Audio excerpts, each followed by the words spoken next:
Welcome. I'm glad you're here. Each week I share a Torah insight, Jewish wisdom meant for real life and open to anyone who's searching. We live in a world filled with light.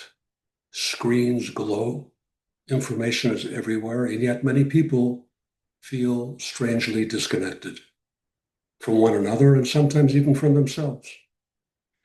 And this week's Torah portion speaks directly to that experience. The portion is called Bo, which means come in Hebrew. It appears in the book of Exodus, chapters 10 through 13, and it brings us to the final stages of the Exodus story.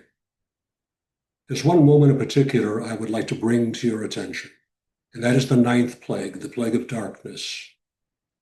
The Torah tells us something very specific. No one could see anyone else, and no one could move.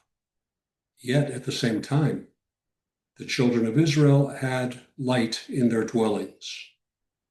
That contrast is doing a lot of work. This wasn't just darkness in the sense of no sunlight. Rather, this was paralyzing darkness, a darkness that trapped people inside of themselves. They could not see one another. They could not respond to one another. They were immobilized. That's not just physical blindness, that's moral blindness. And that's the anchor idea of this portion. Darkness isn't simply the absence of light. Darkness is the inability to see somebody else. You could be surrounded by brightness and live in darkness if you're closed off and disconnected. Now notice the contrast. The Israelites don't just have light. The Torah says they have light in their dwellings, meaning where they lived, where they interacted, where relationships happened, there was illumination. Light here isn't about privilege or superiority, it's about orientation. The ability to see another person, to be present, to notice. Rabbinic teachings described Egypt's darkness as a kind of spiritual blindness, an inability to recognize holiness, and even to recognize the humility of others. And that's a frightening idea because it's also very familiar. We miss signals. We overlook quiet pain. We rush past people we love without really seeing them. And when that happens, even our successes don't feel bright anymore. It's a beautiful image the sages use to describe what light is meant to do.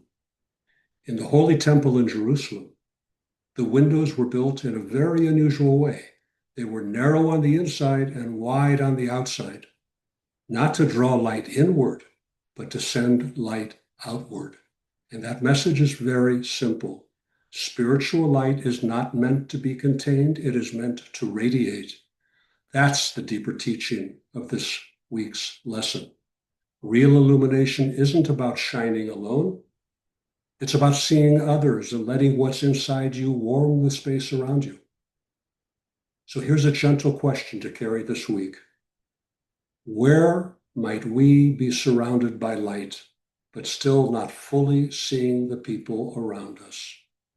And what would one small act of presence look like? Listening without rushing, noticing without fixing, offering attention instead of advice. The Torah reminds us that darkness is dispelled not by force, but by connection. When we open our eyes and our hearts, light begins to spread. Thank you for learning with me this week. I hope this reflection gives you something meaningful to carry with you, and if you'd like to explore more teachings like this, you can find them at tasteoftorah.org.